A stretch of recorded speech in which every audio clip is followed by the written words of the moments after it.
Thank you, David. Appreciate you, my friend. This conversation we're about to have is all about one provocative premise, one radical realization for me. And that is that leadership is a science. And like all scientific constructs, it can be modeled methodically, assessed systematically, replicated reliably, and demonstrated universally. It is governed by a simple but powerful equation that I'll share with you that can predict with amazing accuracy and consistency how effectively people will lead. And it's measurable for individuals through their leadership quotient just as reliably and predictably as their intelligence quotient or their emotional quotient. That's the hypothesis. I know that's tough to believe. There's 16,000 leadership speeches on TED. 65,000 leadership articles on e-zines. 85,000 leadership books on Amazon. Trust me, I've checked. And don't even talk to me about Google and Bing and Yahoo. Any search you do with the title leadership in it will yield millions of results on those sites. So yes, there are that many interpretations of what is inherently a fuzzy and amorphous topic. And yes, I'm foolish enough to stand here in front of you today and hope that at the end of 18 minutes, you too will be an evangelist for the science of leadership and for the leadership quotient.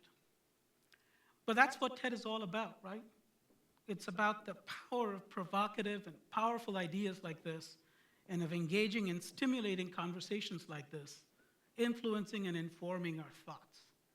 So let's start this conversation by asking ourselves 3 sequential and fundamental questions. Question 1. When you think about great leaders in your lives, what did they do distinctively better than others? Do you know the greatest leaders I've encountered in my life are my parents? They never wrote a book. They never held high office. In fact, I don't think they did anything that would be traditionally associated with greatness. And yet, all the great leaders that I've looked up to, and all the extreme achievers that I've aspired to be, have not impacted me as broadly and deeply as those 2 solitary souls. Here's the scouting report on my parents. Unlikely leaders.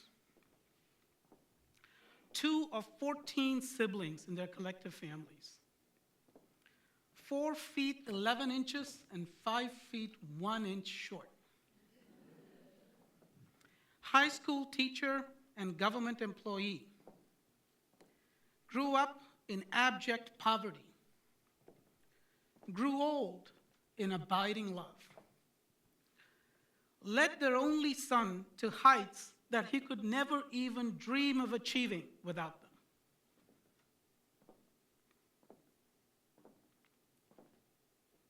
I miss my parents. I would follow them happily and voluntarily to the ends of the earth. You know the best part of my parents' leadership story? They led me. They led me from 18 miles away, 1,800 miles away, and 18,000 miles away. They led me as a willful child, and they led me as a strong-willed adult. They led me when they were alive, and they lead me today when they walk with the angels. And they led me without coercion or coaxing, without anger or fear or guilt or shame or remorse.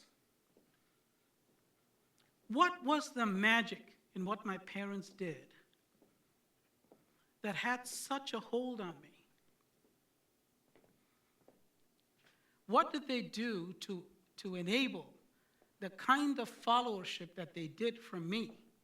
And I can tell you, for those of you that don't know me, that I'm a pretty ornery, cussed, obstinate, independent-minded, strong-willed guy. So what was it? In the answer to that question lies the secret of great leaders. Great leaders do one thing masterfully.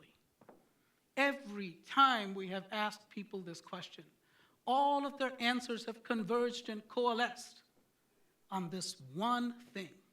Not 10, not 15, not 21. One. You know what that is?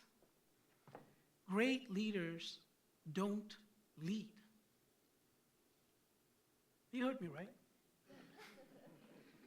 Great leaders don't lead. Great leaders have figured out a way to get other people to want to follow. Think about this for a little bit. Why is this important?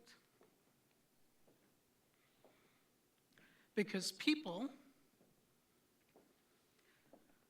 are adamant, determined, obdurate, brilliant, unpredictable, capricious, mutable, skeptical creatures. They are, without exaggeration or hyperbole, the most complicated, confounding, complex life forms on this planet. Kind of like you and me. You can't make people follow you if your life depended on it. They have to want to do it. Leadership, therefore, is an ultimate, beautiful, magnificent act of free will. Not on the part of those who lead, but on the part of those who follow. Leadership is a gift that's given voluntarily by a discerning many to a privileged few. The awesome, magical secret of great leaders is that people choose to be led by them. Followers pick leaders more so than the other way around.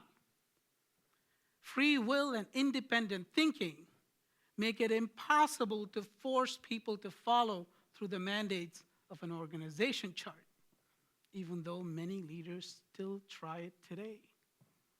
What they don't understand is they might have been appointed to a managerial position on that organization chart by the people above them, but they are elected to their leadership roles by the people below them who follow them. Remember this. Every time I've forgotten, I've failed.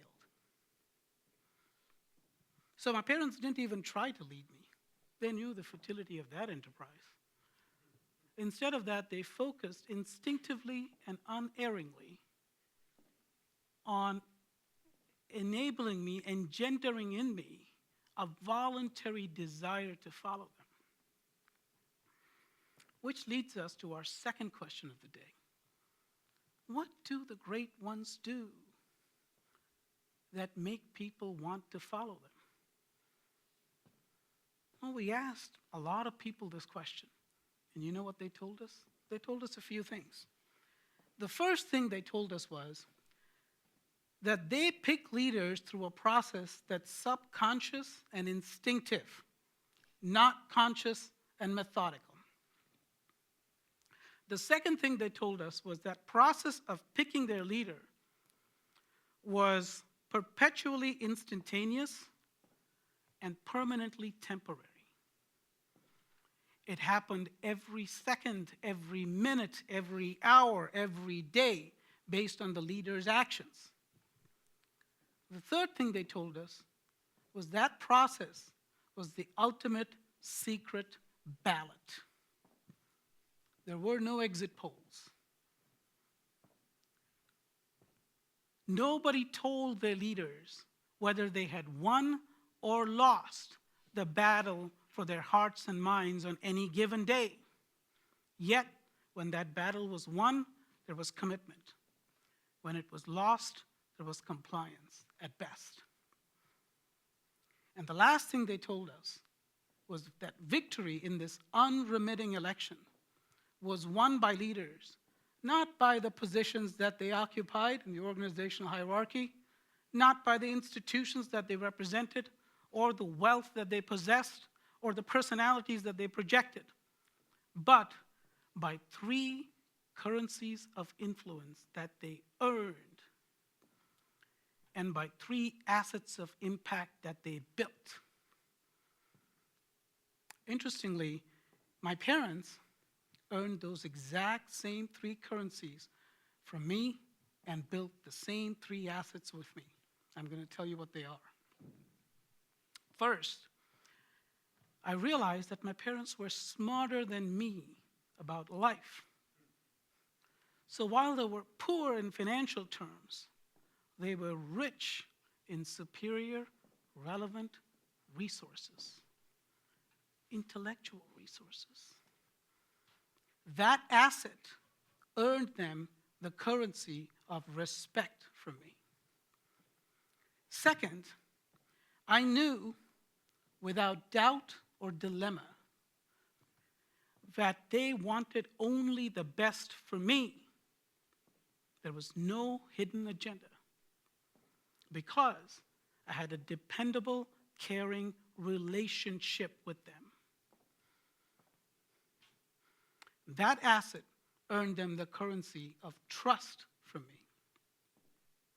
Thirdly, I figured out that every time I listened to them and I acted on what I was told, I got the distinctive, consistent results that I wanted. And that asset bought the currency of credibility from me. Think about that for a minute. If every time you followed a leader, you got the results that you wanted, don't you think it would make sense to follow them again? If every time you interacted with them, you trusted that they had your best interests at heart, wouldn't you feel like following them again? And if every time you heard them speak, they seemed to have in-depth domain expertise, wouldn't you respect their judgment enough to act on what you heard? I suspect the answers to these 3 questions from you would be yes, yes, and yes. Over and over, our studies tell us that great leaders earn the currencies of credibility, trust, and respect consistently from most constituencies, most of the time. And they earn those currencies by building the assets of results, relationships, and resources. Which leads us to the final question of the hour. How do you build these assets of impact? How are those assets built? All assets require investment. To build the assets of impact, you need investment of intention. Here's how those assets are built. The assets of resources are built by investing in competence. Competence about the industry, about the company, about the organization, your function, your job, customers, competition, people, processes, platforms. In other words, becoming a smarter person about the things that matter. Most people call this Intelligence Quotient, or IQ, and it's all about the head. Think about this as thought leadership. The asset of relationships are built by investing in character, in caring, in compromise, in alignment, in authenticity, in reliability, in resilience, in temperament, in teamwork, in honesty, and in balance. In other words, becoming a better person on the qualities that count. Most people call this emotional quotient, or EQ, and it's all about the heart. Think of it as people leadership. The asset of results are built by investing in capabilities, envisioning, planning, motivating, communicating, coaching, developing, managing, collaborating, negotiating, decision-making. In other words, becoming a more effective person on the actions that accomplish. We call this the execution quotient, or XQ, and it's all about the hands. Think of this as results leadership. There you have it. That is the mathematics of leadership. From the hands, heads, and hearts of the people that count, the unnamed many who choose to follow the privileged few on whom the mantle of leadership is bestowed. Sizable specifically, improvable incrementally. The formula for being first in the fight for followers is exactly as I laid it out for you. LQ equals IQ plus EQ plus XQ. Turns out, my parents were high LQ leaders. Just took me a long time to figure out the source of their magical hold on me. So it wasn't abject fear of tough people that made me listen to my parents.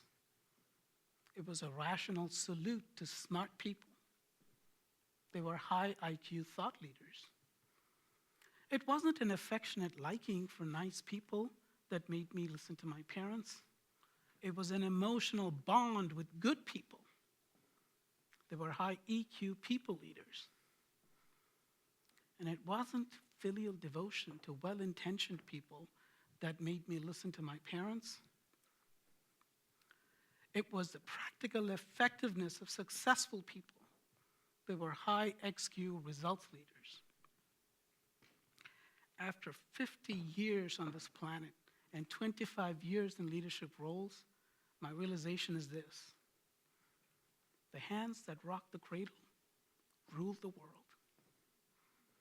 What worked for me in following my parents works for most leaders in most contexts, whether it's personal or professional, corporate or nonprofit, customer service or sales, academia or consulting. You will find that this formula works incredibly well in leadership in multiple contexts, in getting people to want to follow. Here's the best part of what I just said. Results, relationships, and resources are measurable. IQ, EQ, and XQ are measurable with validated and calibrated instruments. And so, because the components of LQ, the construct, are measurable, LQ itself can be scored and assigned to individuals. Perhaps more importantly, it is possible to pinpoint with precision the drivers that lead the scores to be where they are. It's possible to identify the specific constituencies that you need to focus on to improve your LQ scores, and it's possible to determine actions that will actually measure the success of your improvement and can get you to be a better leader. We've done this for a while at the company that I started, and what we find are a few very interesting things about LQ. Number one, it is very difficult to find high IQ, EQ, and XQ leaders. They seem like they're about the same type of construct, but they are very different. In fact, in mathematical terms, they're orthogonal variables. They can be independent. And I'll tell you why. If you're a high XQ results-oriented leader, chances are you're going to have some tough conversations with people and push them out of their comfort zones. How is that going to affect your trust quotient? You'll rupture some relationships. You will break some glass. It's highly likely. On the flip side of it, if you're a high IQ thought leadership kind of person, chances are you're so far ahead of the general populace that you'll have a tough time relating to most people. And so your intelligence quotient might be high, your respect quotient might be high, but your trust quotient might not be as high. By the same token, if you're a very relationship-oriented person, chances are you have a tough time having the types of crucial conversations necessary to perhaps drive performance. And so your trust quotient will be high, but your credibility quotient won't be. So it's very difficult to find balanced leaders across all modalities. Our second finding on the leadership quotient is that depending on who you ask the questions through that instrument that I just referred to, you will get different assessments of the same person's LQ. So we find people, for example, who are rated very high on all three dimensions, credibility, trust, and respect, by people upstream from them in the hierarchy. But when you ask people below them in the organizational hierarchy, they don't want to come to work. These are the people that kiss up and kick down. On the flip side, you have folks the other way. Their folks love them, but the people above them don't see the value in the LQ. And obviously there are folks that are very good vertically, up and down, but have a tough time horizontally, so their peers don't rate them quite as well as the others. And so this tool enables a 360 view of a person's leadership ability and enables you to focus on specific constituencies that can be impacted. Last but not least, we get asked this question a lot of the time. What is a good leadership quotient that determines effective and successful leaders? And we looked into the data for a long time on this one. Could not find a correlation until we discovered that there was a moderating variable to this, which is the leadership quotient and the leadership profile of the organization where you work. Turns out, it doesn't matter quite as much what your absolute scores might be on your leadership quotient. What matters is how well does your leadership profile fit the culture of the company that you're at. Are you at a high IQ company, like McKinsey, for example, where if you're not master of your domain and smart in your space, you'll have a very tough time unless you're the same profile. Okay? If you're in a high XQ company like Verizon, Walmart, if you're not high credibility quotient leader, you'll have a tough time. You could be the smartest person on the planet, but it won't work. And by the same token, if you're in a relationship-oriented company where trust matters a lot more, you have to be more oriented in that dimension in order to succeed there. So those are three key findings on the leadership quotient. That is the science of leadership. As you can see, it's not complicated. But you know what my discovery has been? That most profound things in life are simple. So I say to you, be smart, be good, be effective. Earn credibility, trust, and respect. Improve your IQ, EQ, and XQ. Take assignments that improve your thought leadership, people leadership, and results leadership. Do it. You'll like it. Works like a charm every time. And now we can prove it. Thank you.